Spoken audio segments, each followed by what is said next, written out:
ফরিদগঞ্জে চিংড়ি প্রতীকের প্রার্থী এম এ হান্নানের পক্ষে সংবাদ সম্মেলন, হামলা ও ষড়যন্ত্রের অভিযোগ।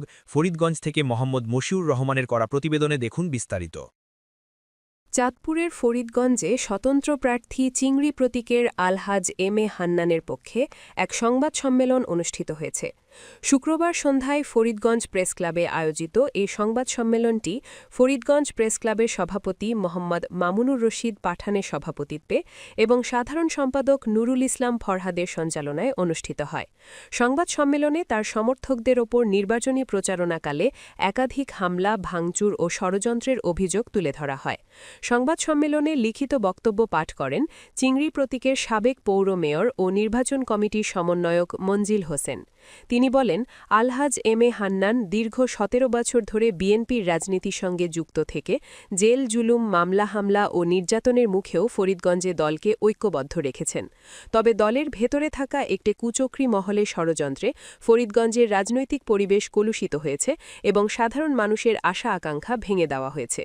বক্তব্যে আরও বলা হয়, এ পরিস্থিতিতে ফরিদগঞ্জবাসীর আহ্বানে সাড়া দিয়ে আলহাজ এম এ হান্নান স্বতন্ত্র প্রার্থী হিসেবে চিংড়ি প্রতীক নিয়ে নির্বাচনে অংশ নেন। নির্বাচনী প্রচারণায় উপজেলার ১৫টি ইউনিয়ন ও একটি পৌরসভায় অভূতপূর্ব গণজোয়ার সৃষ্টি হয়েছে।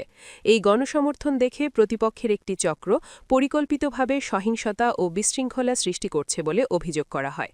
সংবাদ সম্মেলনে দাবি করা হয়, গত ৫ ফেব্রুয়ারি গুপটি ইউনিয়নে পূর্ব ঘোষিত নির্বাচনী কর্মসূচিতে হামলা চালানো হয়। পরে মান্দারতলী ও খাজুরিয়া বাজার এলাকায় দফায় দফায় হামলা, গাড়ি ও মোটরসাইকেল ভাঙচুর এবং মোবাইল ছিনতাইয়ের ঘটনা ঘটে।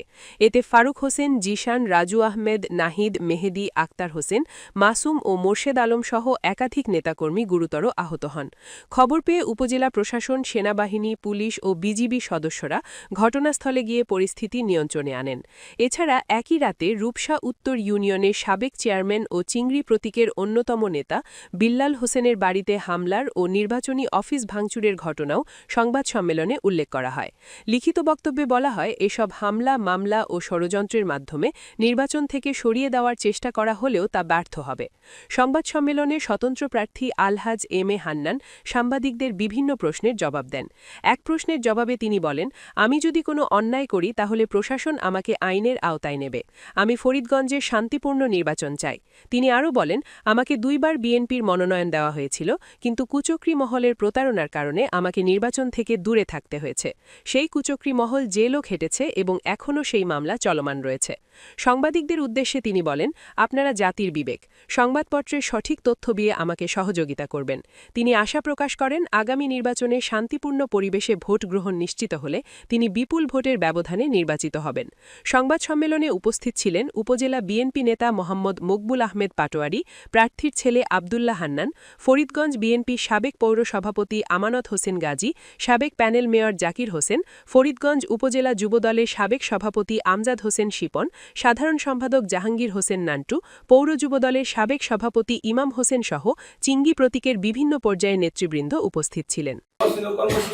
আপনারা ও রিটার্নিং অফিসার এবং আইনশৃঙ্খলা বাহিনী অবগত যে ৬ নং গুপ্তি তার চিংড়ি প্রতীকের উড়ান বৈঠক, গণসংযোগ ও সভা সমাবেশ ছিল। সুবাদে তিনি বিকালে গুপ্তি ইউনিয়নের হুগলি গ্রামে উড়ান বৈঠক করার সময় জনাব লায়ন হারুনের এড়িয়ে দেওয়া কালু, মুস্তফা, সুজন, আখনের নেতৃত্বে একদল সন্ত্রাসী বাহিনী ও কিশোর গ্যাং দ্বারা দেশীয় অস্ত্র নিয়ে আমাদের সভা পণ্ড করে যাওয়ার উদ্দেশ্যে হামলা চালায়। সেখানে তারা স্থানীয়দের প্রতিরোধের মুখে সরে এসে পরে তারা মাদারতলী একই কাদায় হামলা করে। সেখানেও তারা বড় ধরনের হামলা করতে না পেরে পরে তারা সুযোগ বুঝে রাতের আন্ধারে খাতুরিয়া বাজারে জনাব এম এ হান্নান ভাইয়ের গাড়ি বহর লোকজন ঢুকার পথে পুনরায় হামলা শুরু করে। পরে তারা খাতুরিয়া বাজারে দেশীয় অস্ত্র, লাঠি সোটা নিয়ে চূড়ান্ত হামলা করে। এই সময় তারা জনাব হান্নান ভাই ও আমাকে মারতে চেষ্টা করে। তারা জনাব আজাদ ডাক্তারের গাড়ি এবং কয়েকটি মোটর সাইকেল ভাঙচুর করে। একই সময় কিশোর গ্যাংরা আমাদের কয়েকজনের মোবাইল ছিনতাই করে। তাদের ন্যাক্কারজনক হামলা আমাদের বেশ কয়েকজন গুরুতর আহত হয়। তাদের মধ্যে ফারুক হোসেন, জিশান, রাজু আহমদ, নাহিদ, মেহেদি, আক্তার হোসেন, মাসুম ও মুর্শেদ আলম গুরুতর আহত হয়। পরে ফোর্টগঞ্জ থেকে উপজেলা নির্বাহী অফিসার, সেনাবাহিনী, পুলিশ, বিজিবি গিয়ে আমাদের উদ্ধার করে। শুধু তাই নয়, ওই রাতে তারা 15 নং রূপসা ইউনিয়নের জনপ্রিয় চেয়ারম্যান এবং সিংড়ি প্রতীকের অন্যতম পরিচালক জনাব বিলাল ভাইয়ের উপর বসত বাড়িতে নির্মম হামলা চালায়, সেখানে অনেককে আহত করে। প্রিয় সাংবাদিক ভাইরা, আমাদের নেতা জনাব হান্নান ভাইও আমাদেরকে বিএনপি থেকে বহিষ্কার করে যখন দেখেছে আমাদের জনপ্রিয়তা আরো বেশি বেড়ে গিয়েছে এবং জনাব হান্নান ভাই মহান আল্লাহ পাকের ইচ্ছা গণমানুষের ভোটে জয় পান্তে গিয়ে যাচ্ছে, ঠিক তখনই তারা নানা ষড়যন্ত্রে জাল তারা বুনছে। আর একটি অংশ হচ্ছে আমাদের উপর হামলা ও গুপ্ত ষড়যন্ত্র। আজকের সংবাদ সম্মেলনের মাধ্যমে পুরো ফরিদগঞ্জবাসীকে আমরা জানিয়ে দিচ্ছি, কোনো হামলা মামলা এবং ষড়যন্ত্র আমাদের দাবি রাখতে পারবে না। ইনশাআল্লাহ সব ষড়যন্ত্র মোকাবেলা করে আগামী 12 ফেব্রুয়ারি জয়ের মালা যারা হান্নান ভাইকে পরিয়ে ফরিদগঞ্জবাসী প্রমাণ করবে ফরিদগঞ্জবাসী কথা আমরা ন্যায় ও সততা এবং শান্তির পক্ষে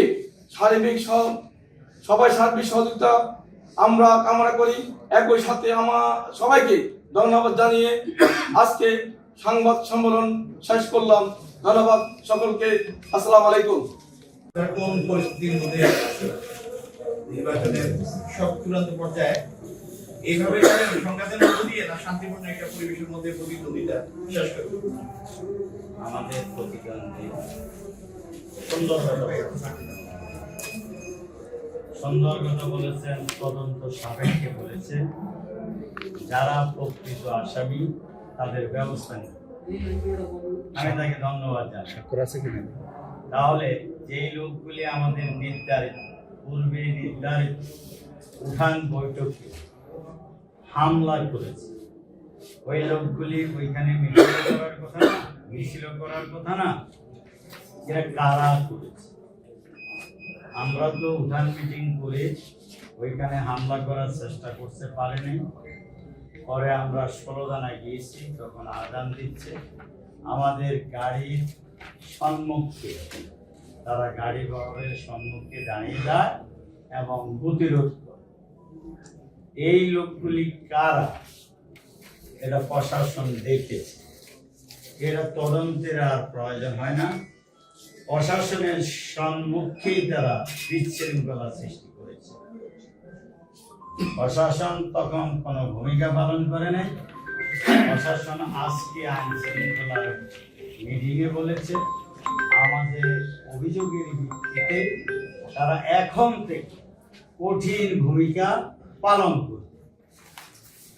তবে আমি যতটুকু আইন শৃঙ্খলা বুঝি, 16 দানা যেভাবে আমাদেরকে আঘাত করেছিল, তখন যদি আইন শৃঙ্খলা কঠোর ভূমিকা পালন করত, তাহলে খাজুরিয়া বাজারে পুনরায় ঘটনার পুনরাবৃত্তি ঘটত না।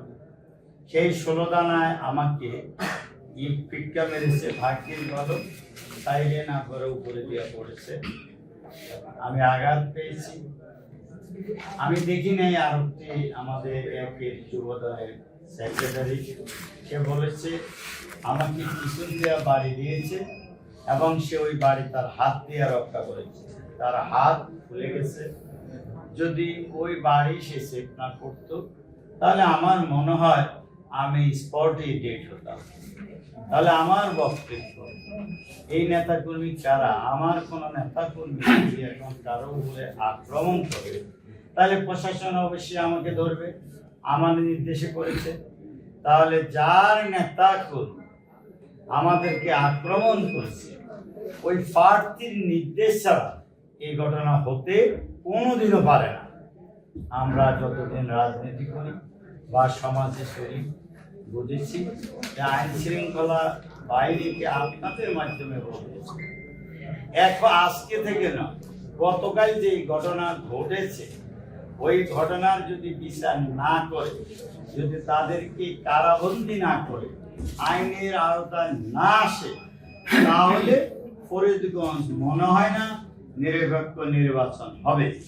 এবং চ্যানেল 1 ইচ্ছাকৃতভাবে বলে এই চ্যানেল 1 ধর ধর ধর, তাদেরকে ঘুষিয়েছে, তাদেরকে মেরেছে।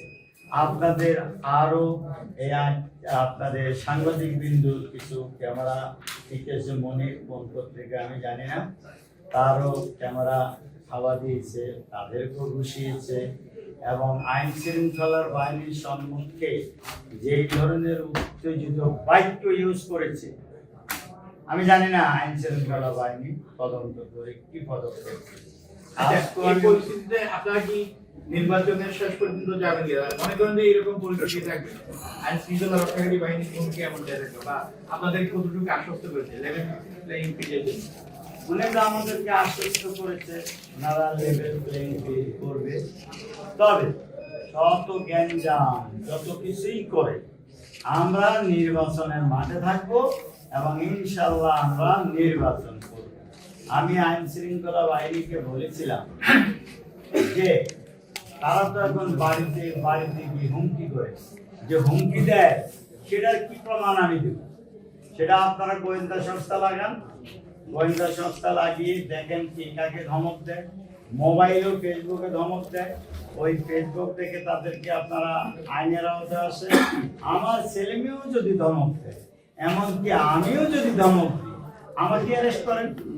আমাকে যদি কারাতে ভিতরে রেখে নির্বাচন করলে সুস্থ হয়, আমাকে কারাগারে রাখেন। আর 4 নেতা কর্মী এইভাবে হুমকি ধমকি দিচ্ছে, বাড়িতে বাড়িতে গিয়ে নির্বাচনের পরে দেখিয়ে দিবে, এই করবে সেই করবে, এটা মনে হয় আইন শৃঙ্খলার গোয়েন্দা সংস্থার কাছে আমার মনে হয় নিউজ আছে। এই নিউজ মোতাবেক যদি ব্যবস্থা করে, বেশি না 25 থেকে 30 জন লোককে যদি তারা সে আইনের আওতায় আনে, তাহলে নির্বাচন ফরিদগঞ্জে ইনশাল্লাহ ভালো। আনন্দ ভাই, আপনার সংবাদ সম্মেলনের ঠিক 2 থেকে আড়াই ঘন্টা বাইরের কথাটা বন্ধ করা হবে। যিনি প্রার্থীতা করছেন উনি সংবাদ সম্মেলন করেছেন এবং অভিযোগ করেছে গতকালকে যে ঘটনা ছিল সেটা আপনার নির্দেশে কিংবা আপনার নেতা কর্মীরাই তাদের উপরে হামলা করেছে এবং ওনারা বলছেন 20 থেকে 25 জন আহত হয়েছে। আপনি যদি বিষয়টা বলেন আসলে। সাংবাদিক ভাইগণ, আইন শৃঙ্খলার সম্মুখে ঘটনা হয়েছে, যদি আমি করে থাকি আমার কর্মীরা, তাহলে আমাকে অ্যারেস্ট করা হবে। মিথ্যা অভিযোগ যাদের কথা হলো মিথ্যা কথা বলা, আচ্ছা আমি এভিডেন্স বলবো না, ওনাদের সাংবাদিকদের কাছে এভিডেন্স আছে, আইন শৃঙ্খলার বাহিনীর কাছে এভিডেন্স আছে, সারা বাংলাদেশে মিডিয়া প্রচার করছে আমি আক্রমণ করেছি না তার লেলে দেয়া বাহিনী আক্রমণ করেছে, আপনাদের কাছে ভিডিও ফুটেজ আছে। হ্যাঁ, আমি বলছি যখন আমি আক্রমণ করতে, যখন আমরা 16 দানা আঘাত করলো, আমরা চলে আসতেছি খাজুরিয়া, তখন আমরা যখন শুনলাম আমাদের মেয়র সাহেবকে এবং প্যানেল জাকিরকে ধরে মারপিট করছে এবং আমার এলাকার থেকে লোকজন আসছে তাদেরকে বাজারে ফেলে মারধর করছে, তখন কেউ যদি আত্মরক্ষার্থে কাউকে যদি মারে, এটা কি আমার নেতা কর্মী আগে মারা হয় না যে উস্কি দিয়েছে এটা তার ফল? এটা বিচার বিভাগ, তদন্ত বিভাগ এবং সাংবাদিক বিন্দু আপনারা নির্ধারণ করে আপনারা আপনাদের চ্যানেলে প্রচার করেন। আমি এখনো বলছি, যদি আমি লেলিয়ে দিয়ে থাকি আমাকে আইনকে বলেন আমাকে কারাবন্দী করতে। আর যদি এই মিথ্যা যদি অপপ্রচার করে, সাংবাদিক নিজে বেরিয়ে এসে আগে আগে কেউ মামলা করে, আপনারা সমাজের লোক, এই বাংলাদেশের লোক, একজনকে মেরে এসে আগে আগে মামলা করা, আগে আগে সংবাদ সম্মেলন করা, এটা সেটা চরিত নিয়ম। আপনারা আমার চেয়ে অনেক ভালো বুঝেন। আমি এখন চ্যালেঞ্জ করলাম সাংবাদিকের সামনে, আমরা শান্তিপূর্ণ পথসভা করেছি, এলাকায় যান, সাংবাদিকদের কাছে ভিডিও ফুটেজ আছে, চ্যানেল 1 এর কাছে ভিডিও ফুটেজ আছে, আপনাদের অনেক সাংবাদিকদের কাছে ভিডিও ফুটেজ আছে, এখন পুলিশের কাছে আছে।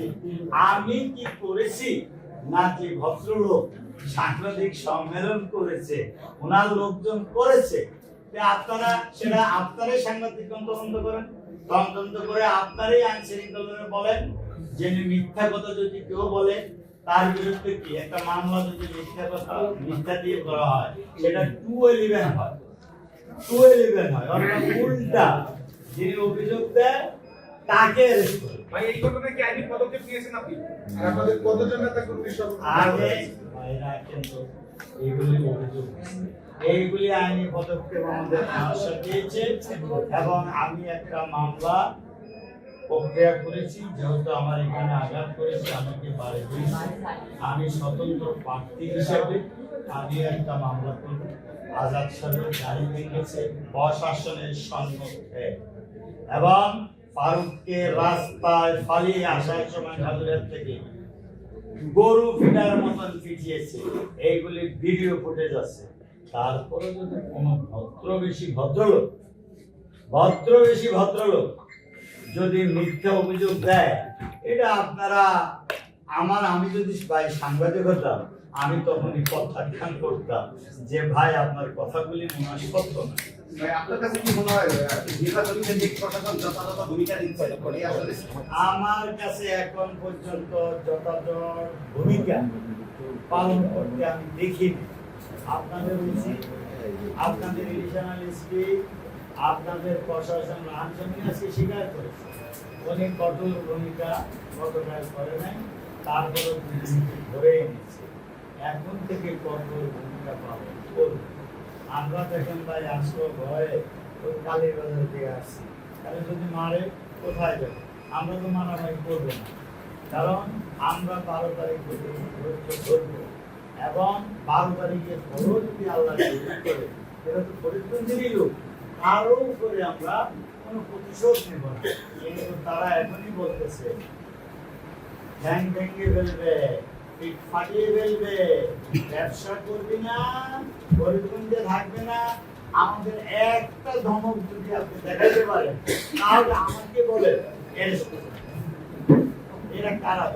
ভাই আপনার যদি একটু বলেন শেষ প্রশ্ন, এই যে হামলা হলো কালকে বা এর আগে আপনার নেতা কর্মীদের উপর হামলা হয়েছে, এটা কেন হচ্ছে আপনি কি কারণে মনে করছেন?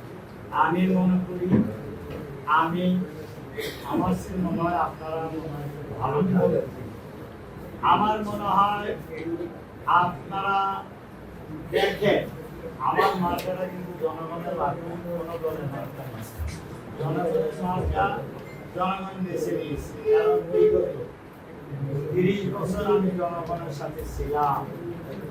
আমি জনপ্রতিনিধি না হয়েও আমি অনেক উন্নয়ন করেছি এবং করোনা কালও আমি জনগণকে ছেড়ে যাইনি এবং পক্ষান্তরে 2 বার আমি মনোনয়ন পেয়েছি, আমি নির্বাচন করতে পারি নাই। এক দল কুচক্রের কারণে আমাকে মিথ্যা তথ্য দিয়ে আমাকে বাদ দিয়েছে, পাল্টা ওই কুচক্রে মহল জেলও কেটেছে। ওই মামলাটুকু এখনো 18 বছর হয়েছে ওনার হলফনামায় উনি দিয়েছে। যখন আমার জনজোয়ার দেখেছে, জনগণ যখন সিদ্ধান্ত নিয়েছে যে না উনি 2 বার নির্বাচন করতে পারে নাই, উনি 30 বছর আমাদের সাথে ছিল, এই ফরিদগঞ্জের অনেক উন্নয়ন করেছে, তারা সাধারণ জনগণ যখন সিদ্ধান্ত নিয়েছে চিংড়ি মাছে ভোট দিবে, তখন এই সাধারণ জনগণের জোয়ার দেখে উনি আমার নেতা কর্মীকে ধমকাচ্ছে, ঘরে ঘরে গিয়ে মারছে। কোন পরিস্থিতির মধ্যে আছে নির্বাচনের সব চূড়ান্ত পর্যায়ে এইভাবে সংঘাতের মধ্য দিয়ে না শান্তিপূর্ণ একটা পরিবেশের মধ্যে প্রতিদ্বন্দ্বিতা শেষ করবে? আমাদের প্রতিদ্বন্দ্বী সুন্দর কথা বলেছেন, তদন্ত সাপেক্ষে বলেছে, যারা প্রকৃত আসামি তাদের ব্যবস্থা নেই। আমি তাকে ধন্যবাদ জানাই। তাহলে যেই লোকগুলি আমাদের পূর্বে নির্ধারিত উঠান বৈঠকে হামলা করেছে, ওই লোকগুলি ওইখানে মিছিল করার কথা না, এরা কারা করেছে? আমরা তো উঠান মিটিং করে ওইখানে হামলা করার চেষ্টা করতে পারিনি। পরে আমরা 16 জানায় গিয়েছি, তখন আজান দিচ্ছে, আমাদের গাড়ির সম্মুখে তারা গাড়ি বহরের সম্মুখে দাঁড়িয়ে যায় এবং প্রতিরোধ করে। এই লোকগুলি কারা এটা প্রশাসন দেখেছে, এরা তদন্তের আর প্রয়োজন হয় না।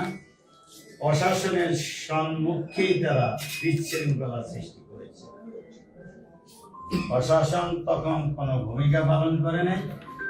প্রশাসন আজকে আইন শৃঙ্খলার মিটিংয়ে বলেছে আমাদের অভিযোগের ভিত্তিতে তারা এখন থেকে কঠিন ভূমিকা পালন করবে।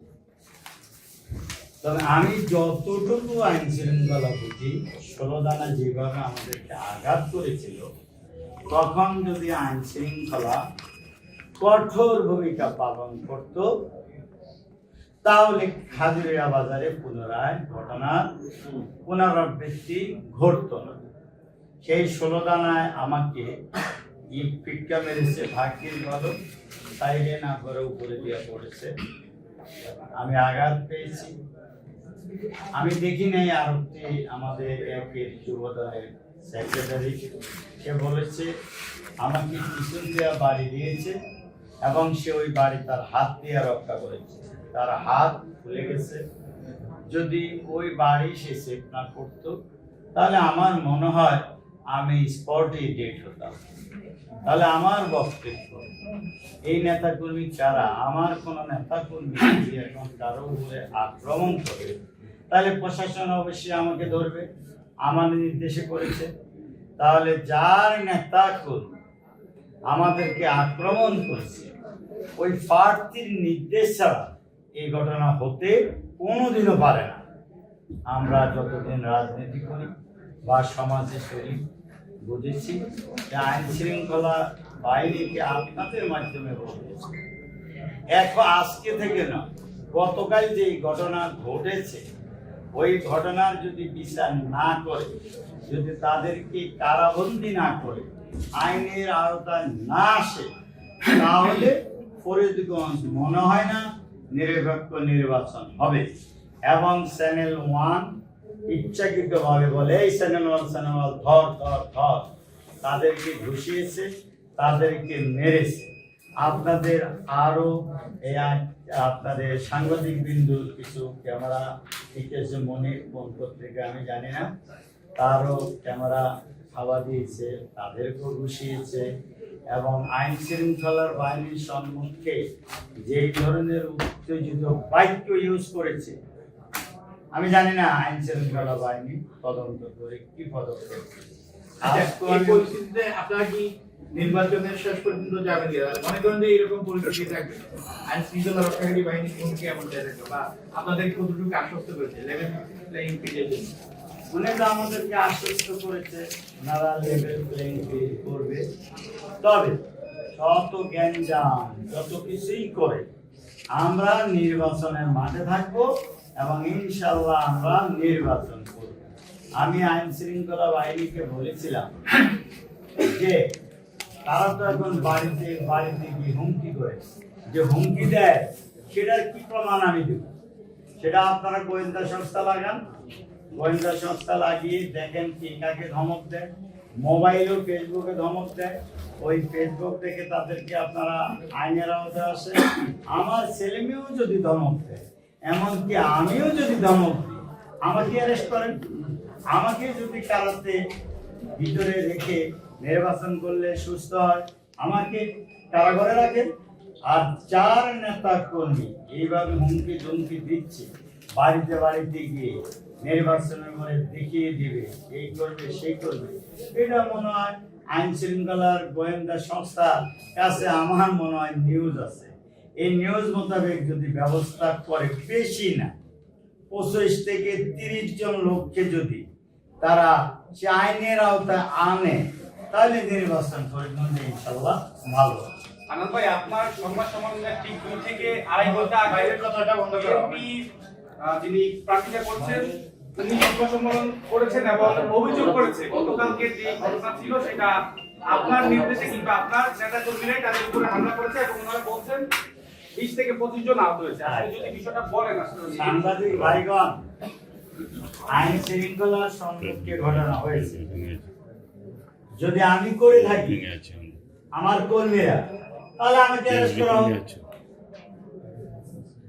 মিথ্যা অভিযোগ যাদের কথা হলো মিথ্যা কথা বলা, আচ্ছা আমি এভিডেন্স বলবো না, ওনাদের সাংবাদিকদের কাছে এভিডেন্স আছে, আইন শৃঙ্খলার বাইরের কাছে এভিডেন্স আছে, সারা বাংলাদেশে মিডিয়া প্রচার করছে আমি আক্রমণ করেছি না তার লেলে দেয়া বাহিনী আক্রমণ করেছে, আপনাদের কাছে ভিডিও ফুটেজ আছে। হ্যাঁ, তা আমি বলছি যখন আমি আক্রমণ করতে যখন আমরা 16 দানা আঘাত করলো, আমরা চলে আসতেছি খাজুরিয়া, তখন আমরা যখন শুনলাম আমাদের মেয়র সাহেবকে এবং প্যানেল জাকিরকে ধরে মারপিট করছে এবং আমার এলাকার থেকে লোকজন আসছে তাদেরকে বাজারে ফেলে মারধর করছে, তখন কেউ যদি আত্মরক্ষার্থে কাউকে যদি মারে, এটা কি আমার নেতা কর্মী আগে মারা হয় না যে উস্কি দিয়েছে এটা তার ফল? এটা বিচার বিভাগ, তদন্ত বিভাগ এবং সাংবাদিক বিন্দু আপনারা নির্ধারণ করে আপনারা আপনাদের চ্যানেলে প্রচার করেন। আমি এখনো বলছি যদি আমি লেলিয়ে দিয়ে থাকি আমাকে আইনকে বলেন আমাকে কারাবন্দী করতে, আর যদি এই মিথ্যা যদি অপপ্রচার করে সাংবাদিক নিজে মেরে এসে আগে আগে কেউ মামলা করে, আপনারা সমাজের লোক, এই বাংলাদেশের লোক, একজনকে মেরে এসে আগে আগে মামলা করা, আগে আগে সংবাদ সম্মেলন করা, এটা সেটা চরিত্র নিয়ম, আপনারা আমার চেয়ে অনেক ভালো বুঝেন। আমি এখন চ্যালেঞ্জ করলাম সাংবাদিকের সামনে, আমরা শান্তিপূর্ণ পথসভা করেছি, এলাকায় যান, সাংবাদিকদের কাছে ভিডিও ফুটেজ আছে, চ্যানেল 1 এর কাছে ভিডিও ফুটেজ আছে, আপনাদের অনেক সাংবাদিকদের কাছে ভিডিও ফুটেজ আছে, এখন পুলিশের কাছে আছে। আমি কি করেছি না যে ভদ্রলোক সাংবাদিক সম্মেলন করেছে ওনার লোকজন করেছে, আপনারা সেটা আপনারাই সাংবাদিক তদন্ত করেন, তদন্ত করে আপনারাই আইন শৃঙ্খলা বলেন যে মিথ্যা কথা যদি কেউ বলে তার বিরুদ্ধে কি একটা মামলা যদি মিথ্যা কথা মিথ্যা দিয়ে করা হয় সেটা 211 হয়, 211 হয়, অর্থাৎ উল্টা যিনি অভিযোগ দেয় তাকে অ্যারেস্ট করে। ভাই এই ঘটনায় কি আইনি পদক্ষেপ নিয়েছেন আপনি?